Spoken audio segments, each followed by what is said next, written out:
यहाँ तक हम लास्ट वीडियो में क्वेश्चंस डिस्कस कर चुके हैं। ये जो क्वेश्चंस हैं ये हैं रेस्पिरेटरी सिस्टम के, ठीक है। इसमें हम रेस्पिरेटरी सिस्टम के जितने भी मैक्सिमम क्वेश्चन हम बनते हैं वो हम यहाँ पे लेके आए हैं, ठीक है। तो इसमें ये क्वेश्चन था, ये हम लास्ट वीडियो में डिस्कस कर चुके हैं। अगर आपने वो वीडियो नहीं देखी है तो आप देख लेना, शायद आपको समझ में आ जाए। नेक्स्ट वीडियो की तरफ चलते हैं और नेक्स्ट क्वेश्चन की तरफ चलते हैं। तो वो क्वेश्चन है, which of the following is an example of spill cleanup chemical, ठीक है। वो पूछना चाहता है आपसे कि एग्जाम्पल बताइए कोई एक केमिकल का जो जो कुछ चीज़ें फैल जाती है, जैसे ब्लड प्रोडक्ट हो गया, ठीक है। कुछ आपका मतलब कुछ आपका क्लीनिंग सब्सटेंस हुआ, ठीक है। कुछ आपका बाढ़ में कोई चीज़ गिर गई, कुछ इंजेक्शन गिर गया, ठीक, कुछ दवाइयाँ गिर गई। तो उन चीज़ों को क्लीनिंग करने के लिए आप कौन सा ऐसा केमिकल है जो हम यूज करते हैं इन हॉस्पिटल, ठीक है। तो इस क्वेश्चन हम 3 क्वेश्चन जानने वाले हैं।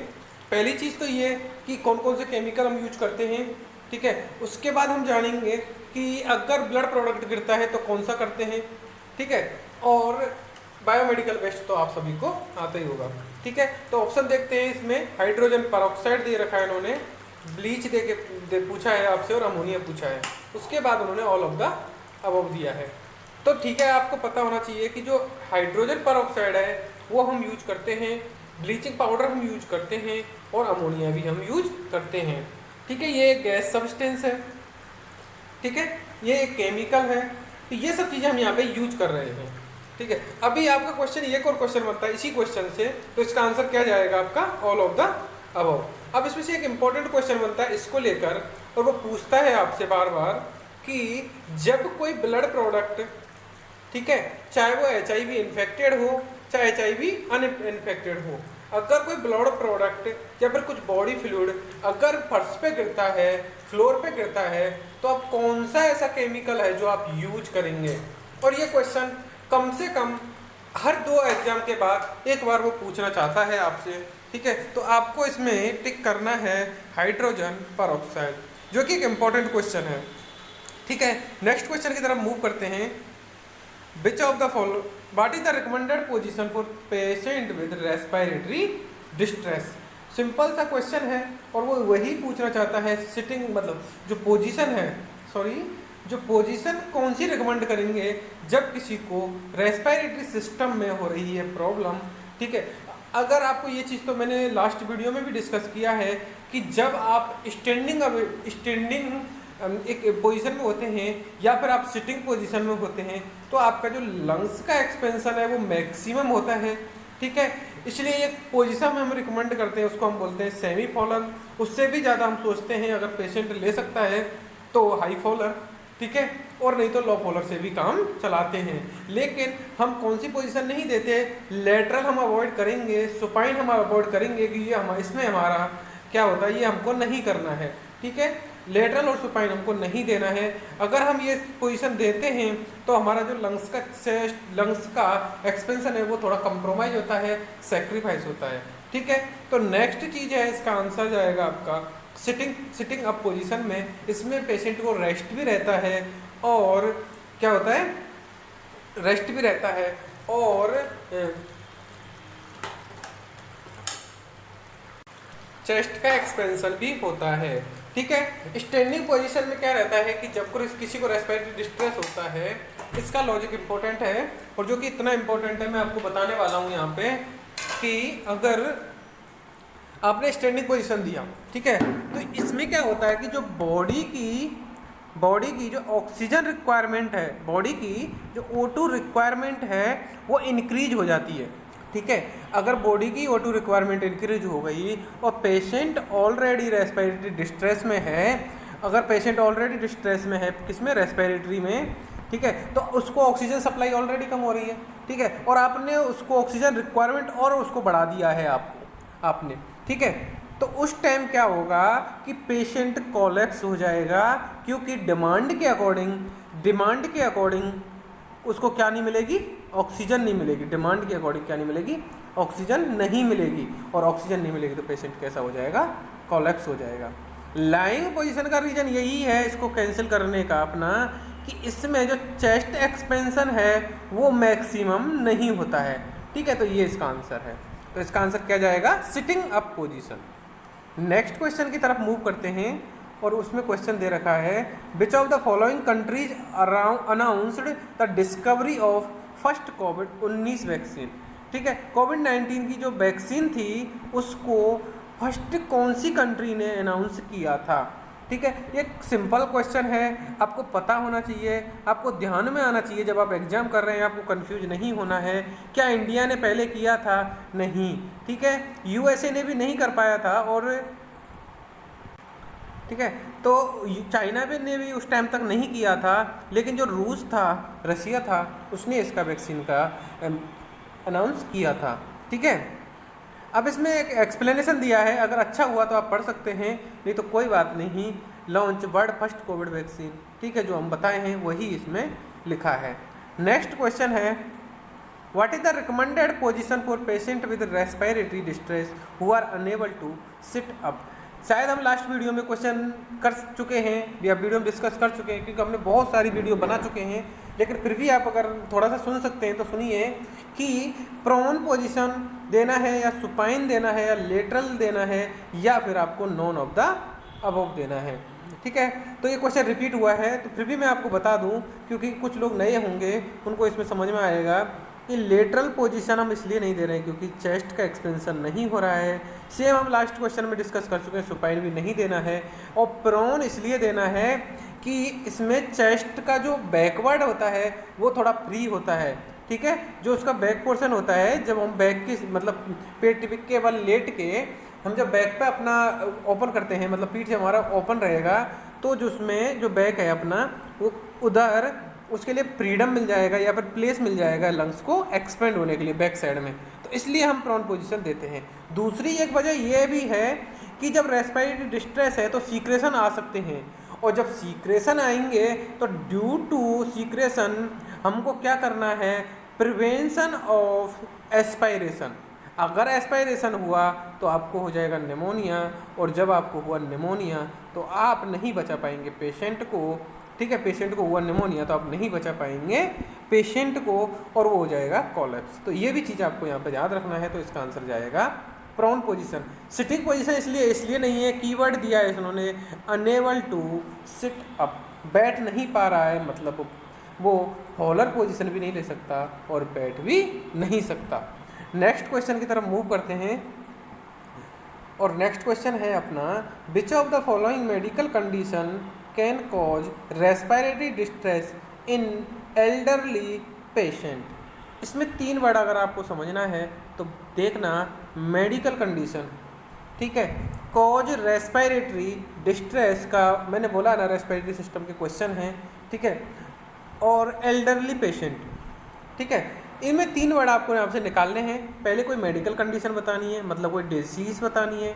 ठीक है, उसके बाद आप बोल रहे हैं कि आरएस मतलब रेस्पिरेटरी सिस्टम की डिजीज है।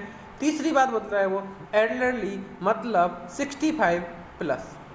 3 चीज़ अगर आपने बता दी है एज में, अगर ये क्वेश्चन आपका क्लियर हुआ है तो आप चलते हैं डिजीज की तरफ। और पहला उन्होंने दिया है क्या, निमोनिया।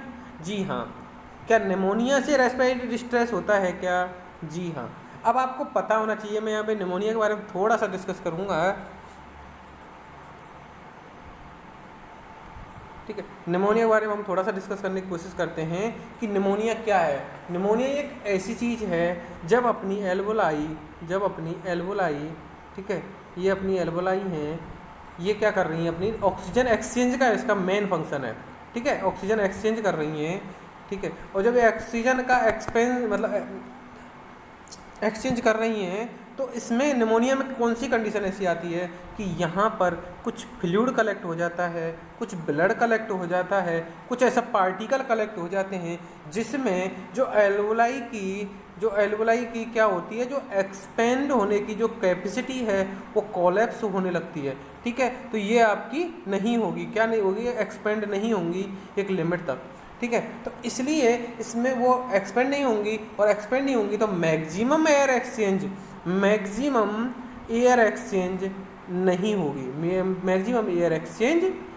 होगी।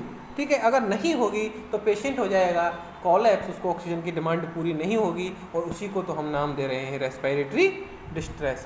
सेकंड क्वेश्चन है COPD, क्या ये एल्डरली की डिजीज है? तो आपने पढ़ा है और आपने समझा भी होगा कि हाँ ये क्या है, COPD एक एल्डर एज के व्यक्तियों की बीमारी है। उसके अलावा किसकी है? जो लोग क्रॉनिक स्मोकर हैं, क्रॉनिक स्मोकर जो लगातार सिगरेट, ठीक है, सिगरेट, आप बीड़ी पीते हैं, हुक्का पीते हैं, या फिर कुछ आप ऐसे ड्रग्स लेते हैं, रेस्पिरेटरी इनहेलेशन कुछ करते हैं, ये चीज़ें आपको कहाँ पे लेके जाएंगी? COPD में। तो अर्ली एज में भी COPD आपको देखने को मिल सकती है। लेकिन इसमें इंपॉर्टेंट चीज़ उसने पूछी है क्या एल्डरली एज, तो हमारा क्वेश्चन एल्डरली एज की तरफ जाता है। तो आपको ये चीज़ तो पता होना चाहिए कि जो एल्डर व्यक्ति होता है वो ऑलरेडी उसकी जो सेल्स होती हैं वो बुढ़ी हो चुकी हैं, वो बूढ़ी हो चुकी हैं, मतलब उनकी जो यंग में जो कैपेसिटी थी, यंग एज में जो कैपेसिटी थी वो कैपेसिटी अभी उनके पास नहीं है। तो अगर उनको थोड़ा सा भी आपने कंप्रोमाइज़ करने की कोशिश करी सेल को, तो सेल कैसी हो जाएगी? आपकी कंप्रोमाइज़ हो जाएगी, मतलब वो जितना उसके एक्सपेक्टेशन है आपकी उतनी डिमांड पूरी नहीं कर पाएगी।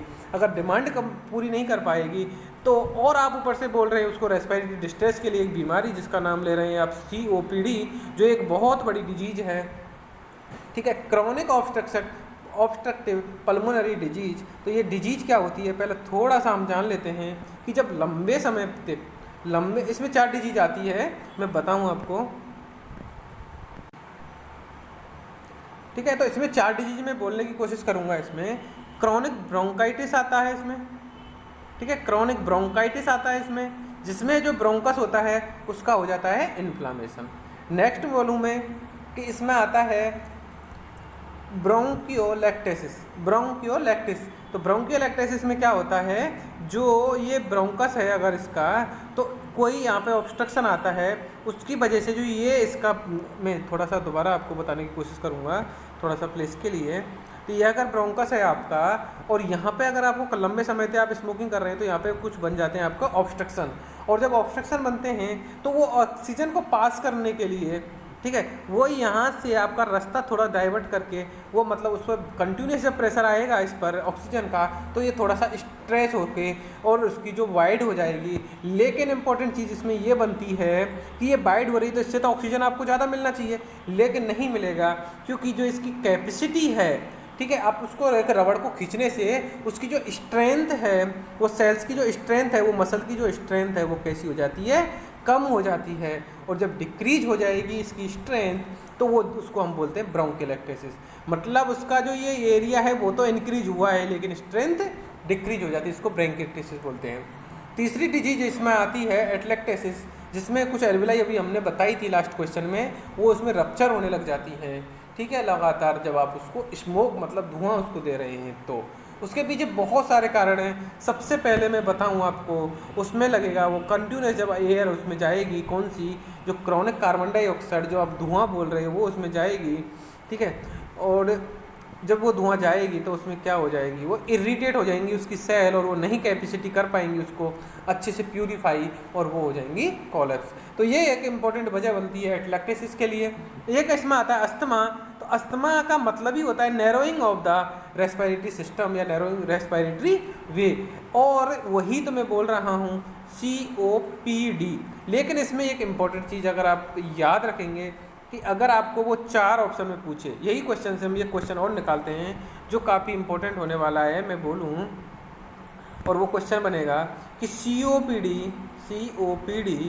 कौन सी एक डिजीज नहीं है।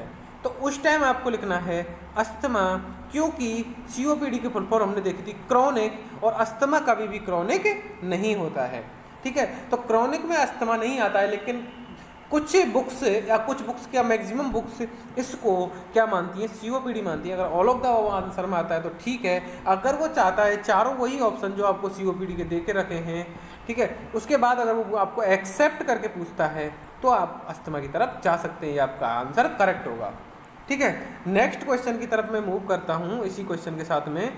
हाँ, कंजस्टिव हार्ट फेलियर, ये भी एक इम्पॉर्टेंट चीज़ है जो शायद थोड़ा सा बड़ा टॉपिक है, लेकिन हम थोड़ा सा मिनिमाइज करके यहाँ पे बोलने की आपको कोशिश करते हैं। कंजस्टिव हार्ट फेलियर में यहाँ पे बताऊँगा आपको, ठीक है, कंजस्टिव हार्ट फेलियर। तो इसमें क्या है कि जो एक कंजस्टिव हार्ट फेलियर है, ठीक है, इसमें क्या होता है, ये अगर अपना हार्ट है, ठीक है, और ये इसका राइट पोर्शन है और ये इसका लेफ्ट पोर्शन है, यहाँ से जो ब्लड आ रहा है वो जाएगा राइट वेंट्रिकल में, और राइट वेंट्रिकल से जाएगा लंग्स में, और लंग्स से जाएगा लेफ्ट एट्रियम में और लेफ्ट वेंट्रिकल में, ठीक है। कंजेशन का मतलब क्या है, इंपॉर्टेंट वर्ड है कंजेशन। कंजेशन वर्ड का मतलब होता है कि जो ये लाइन है ब्लड वेसल्स की, जो ये ब्लड वेसल्स है, इसमें ब्लड अच्छे से क्या नहीं हो पा रहा है, मूव नहीं हो पा रहा है, और जब मूव नहीं हो पा रहा है, ठीक है, तो वहाँ पे वो क्या हो गया है, कंजेस्टेड हो गया है। अब इसमें कॉजेज क्या हो सकते हैं इंपॉर्टेंट, तो हम थोड़ा सा कॉज देख लेते हैं कि या तो आपका ये वाला वाल्व खराब हो गया है, ठीक है, जिसको हम ट्राइकस्पिड वाल्व बोल रहे हैं, ठीक है, या फिर आपका जो यहाँ पे जो ये वाल्व है ना, पल्मोनरी वाल्व, ये अगर खराब हो गया है तो इसकी वजह से सिस्टमिक कंजेशन हो सकता है। इसमें दो वजह हैं, एक तो सिस्टमिक कंजेशन हो सकता है, कंजेशन मीन्स कंजेस्टिव, ठीक है, और एक हो सकता है इसमें पल्मोनरी कंजेशन।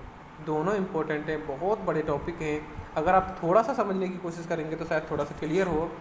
पल्मोनरी कंजेशन कब होगा, जब आप मिट्रल वाल्व को डैमेज कर देंगे या फिर आप एओर्टा को कर देंगे, तो यहाँ से ये फोर्स नहीं कर पाएगा ब्लड को इधर, और ये नहीं कर पाएगा आपको एओर्टा में, और जब एओर्टा में नहीं होगा तो इधर हो जाएगा स्टैग्नेशन यानी कंजेशन, ठीक है। अगर ये सब चीज़ें कंजेस्ट हो रही हैं, ठीक है, जैसे अगर ये कंजेशन हुआ तो ये ब्लड इसके लिए नहीं पहुंचेगा, किसके लिए, लंग्स के लिए, और जब लंग्स के लिए ब्लड नहीं पहुंचेगा, थोड़ा सा और ध्यान देने की कोशिश करना, अगर ये ब्लड नहीं पहुंचेगा इसके लिए, किसके लिए, लंग्स के लिए, तो लंग्स को नहीं मिलेगा प्रॉपर न्यूट्रिशन और प्रॉपर ब्लड, और वो कैसे करेगा उसको प्यूरीफाई, और जब प्यूरीफाई नहीं किया तो वही तो है अपनी प्रॉब्लम, किसकी, के डिमांड के अकॉर्डिंग क्या नहीं मिल रही है, ऑक्सीजन, और इसी के साथ में क्वेश्चन होता है ख़त्म, ठीक है। तो ये सब चीज़ें एक एल्डरली पेशेंट में देखी जाती हैं, जो एक मेडिकल कंडीशन है, आपको इसमें आंसर चूज करना था all of the above.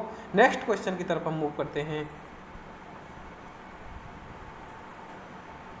Which of the following medical condition can cause low oxygen saturation level in newborn. बहुत बढ़िया क्वेश्चन है, लास्ट वीडियो में शायद ये रिपीट हुआ है, नहीं हुआ है, आप देख लेना एक बार कि ऐसी कौन सी मेडिकल कंडीशन है जिसमें लो ऑक्सीजन सेचुरेशन मतलब रेस्पिरेटरी सिस्टम क्या हो रहा है, कंप्रोमाइज हो रहा है न्यूबॉर्न में।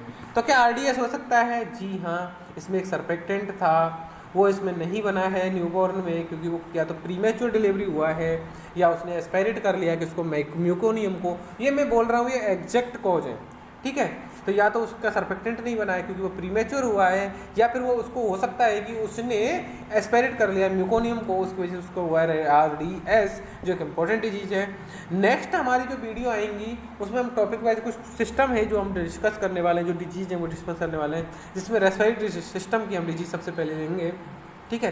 तो इसका ये आंसर हो गया आरडीएस। दूसरा मैं बोलूँ एपनिया ऑफ प्री मैच्योरिटी, जी हाँ, अभी वही तो हम डिस्कस कर रहे थे कि अगर हो गया वो प्री मैच्योर तो सरफेक्टेंट नहीं बनेगा, और सरफेक्टेंट नहीं बना तो बच्चा का जो एल्वोलाई है वो हो जाएगा थोड़ा सा कंप्रोमाइज, और मैं बोलूँ तो कोलैप्स भी हो सकता है। तो क्या ऑक्सीजन की कमी आएगी, जी हाँ, इसमें भी आएगी, इसमें भी आएगी, और पीडीए में भी आएगी, ठीक है। पीडीए में क्या हुआ है कि ये हार्ट है, और जब बच्चा जब यूट्रस में था तो यहाँ से एक रेस्पिरेटरी सिस्टम से एक पल्मोनरी वेन इधर से गई थी, पल्मोनरी आर्टरी इधर से गई थी, सॉरी, ठीक है, और इधर से गया था अपना एओर्टा, और इन दोनों में यहाँ पे हुआ था मिक्सिंग ऑफ ब्लड। तो इन दोनों कंडीशन में क्या होता है कि रेस्पिरेटरी डिस्ट्रेस हो जाता है, जो एक बहुत इंपॉर्टेंट चीज़ होने वाली है, ठीक है। ये सब डिजीज हैं रेस्पिरेटरी सिस्टम की, आपको पढ़ना पड़ेगा, और पढ़ने के लिए आप हमारे चैनल से जुड़े रहिए, ठीक है। नेक्स्ट क्वेश्चन की तरफ मूव करते हैं, और इसमें क्वेश्चन है which of the following item might be included in A kit. एक किट में क्या क्या होना चाहिए जो स्पिल अगर कोई चीज़ फैल गई है उसके लिए, ठीक है। तो अगर आपने हमारा चैनल सब्सक्राइब नहीं किया है, आप